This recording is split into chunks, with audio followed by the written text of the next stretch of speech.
No dia 15 de dezembro, uma das notícias que mais gerou repercussão nos jornais foi a saída de Alckmin do PSDB depois de 33 anos. No mesmo dia, a Cristiane Norberto publicou um artigo no Correio Brasiliense cujo título tinha uma afirmação categórica: Alckmin será vice de Lula, Haddad concorrerá ao Senado e Márcio França ao governo de São Paulo. Caramba, mas o Alckmin só saiu do PSDB aquele dia. Só isso. De onde a Cristiane tirou todas as outras informações? Sua fonte, segundo a matéria, é um congressista. Ah, então tá bom, né? O próprio Haddad negou que seria candidato ao Senado no mesmo dia. E até agora, no dia 21 de dezembro, o Alckmin ainda não se filiou ao PSB. Naquele dia 15, muitos comentaristas políticos falaram sobre isso nas plataformas. O Carlito, do canal Historiador, o Clayson, o José, do Portal do José, os Galancês e inclusive meu amigo e um dos jornalistas que eu mais admiro, Pablo Cossa. Na verdade, esse é um vídeo resposta ao Pablito. Qual a sua opinião? Quero saber o que você pensa. Jura? Eu me sinto lisonjeado. Então se liga só. Tá no ar a Rádio Mulambo com notícias muito importantes para o seu dia. Vocês se lembram de um vídeo curtinho que eu fiz sobre uma possível federação PT-PSB? Nesse vídeo eu falo sobre as declarações de um filiado anônimo do PSB que estava falando sobre as estratégias políticas do seu partido. Naquele vídeo eu faço uma brincadeira chamando a fonte do repórter de a pomba misteriosa. Na verdade eu fiz essa piada porque já faz algum tempo que eu venho notando algo peculiar sobre tudo que envolve o PSB nos jornais e nos blogs de notícia. As fontes quase sempre são mantidas em anonimato. É curioso como isso acontece com bastante frequência quando as pombinhas ganham o jornal. Como diria meu amigo Ciro Gomes, repare bem. Me parece que o PSB, ele tá sempre tentando medir o nível da água com a maior descrição possível. Na verdade, pra mim é até um pouco impressionante que o PSB seja o segundo maior partido de esquerda e a gente fale tão pouco sobre eles. Uma dádiva dos ninjas. Pra mim, a repercussão do PSB no Correio Brasiliense e também no Globo sugere que eles estão tateando o cenário. Eles estão tentando sentir o chão que eles estão pisando para ser mais eficientes e mais precisos nas negociações deles com o PT. E até aí tudo bem, mas me parece que o Carlos Siqueira, o presidente do PSB, ele tá tentando dar um passo maior que a perna, sobretudo quando ele fala sobre negociações e acordos sobre candidaturas estaduais. Vamos resumir o que tá posto na mesa, ok? O PSB dá o Alckmin de vice pro Lula, lembrando sempre que o Alckmin ainda nem é do PSB, tá? E o PT, em troca, dá 6 estados pro PSB disputar sem a concorrência do PT.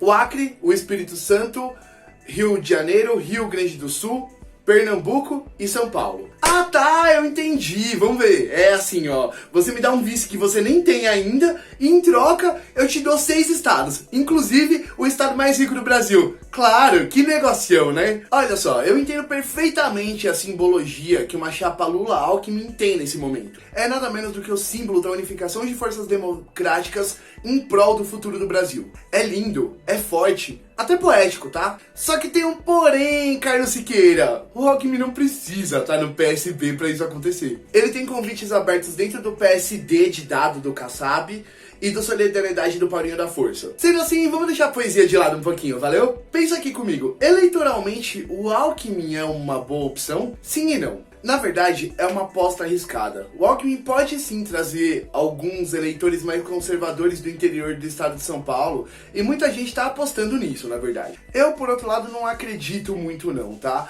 O interior do estado de São Paulo voltou as costas pro Alckmin em 2018, direcionados por aquela manipulação, desinformação, fake news, cheias de moralidade escrota, sabe? E agora na disputa pelo estado de São Paulo a gente vai ter o Tarcísio Freitas, né, o ministro do Bolsonaro e candidato do seu Jair, e também o Rodrigo Garcia, o vice do Dória do PSDB.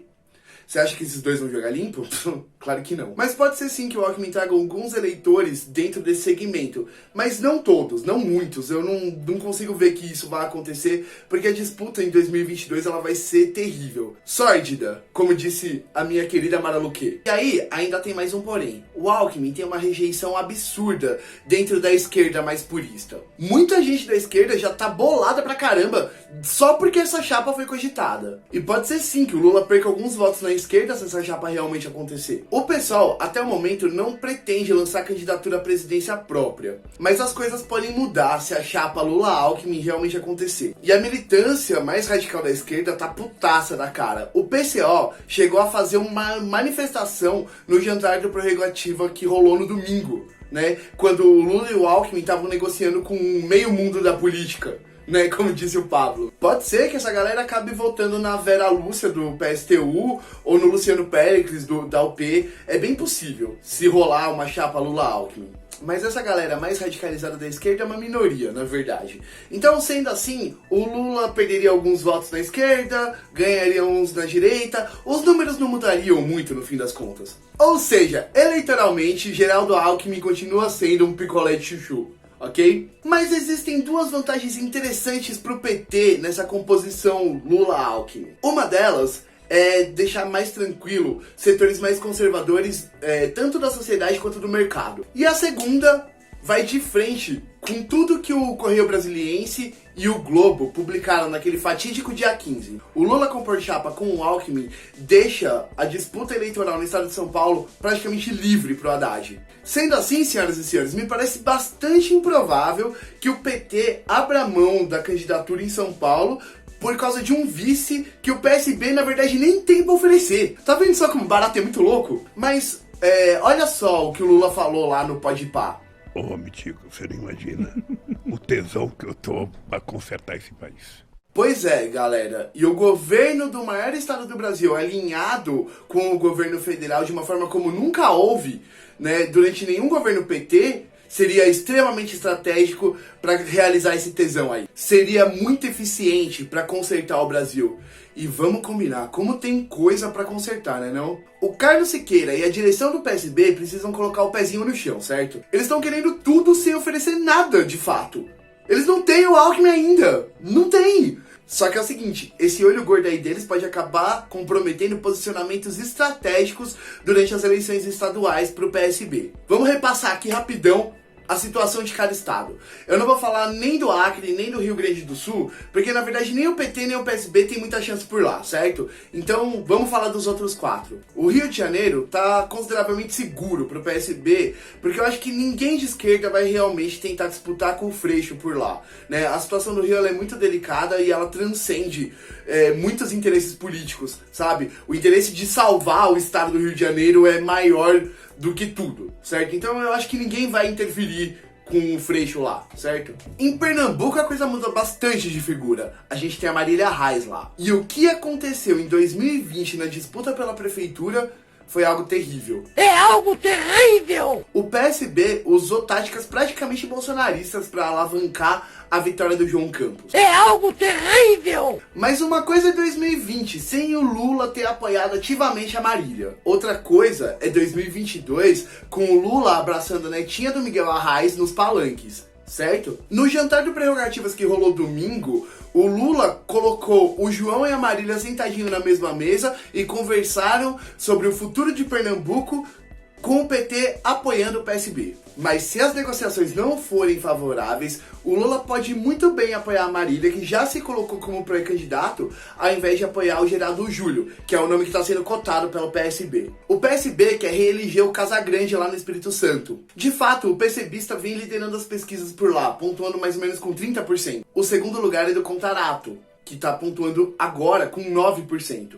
Mas acontece, meus amigos, que o Contarato ele não participou de nenhuma outra pesquisa desde que ele saiu do Rede. Uma coisa é se candidatar pelo Rede, outra coisa é se candidatar pelo PT com o maior fundo eleitoral e com o apoio de Lula. Não tá difícil de perder, não. Como vocês podem ver, o PT tem 2 balas de prata apontadas cirurgicamente para o coração do PSB, em lugares estratégicos, em territórios onde eles querem muito eleger governadores. Se eu fosse o Carlos Siqueira, eu parava com esse olho gordo, colocava o pezinho no chão, né, e ficava mais pianinho, né, porque ele fez algumas exigências bastante extravagantes, vamos dizer assim, no encontro que ele teve ontem com o Lula. Mas aí você me diz, o PSB é um partido que tem uma bancada forte, Dan, eles têm 30 deputados, né, fazer a federação é interessante por causa da governabilidade? É, tá certo, é verdade, só que o PSD do Kassab tem 35, e o Kassab tá esperando o Alckmin de braços abertos. Siqueira, abre teu olho, Siqueira. O ideal mesmo seria o PSB aceitar o apoio que o Lula tá oferecendo no Espírito Santo, no Pernambuco e no Rio de Janeiro, né? E aceitar uma composição de chapa Haddad como cabeça e França como vice. Uma chapa Haddad e França com o apoio do Alckmin seria imbatível em São Paulo. O único problema mesmo seria o meu pessoal, né, com a candidatura do Boulos.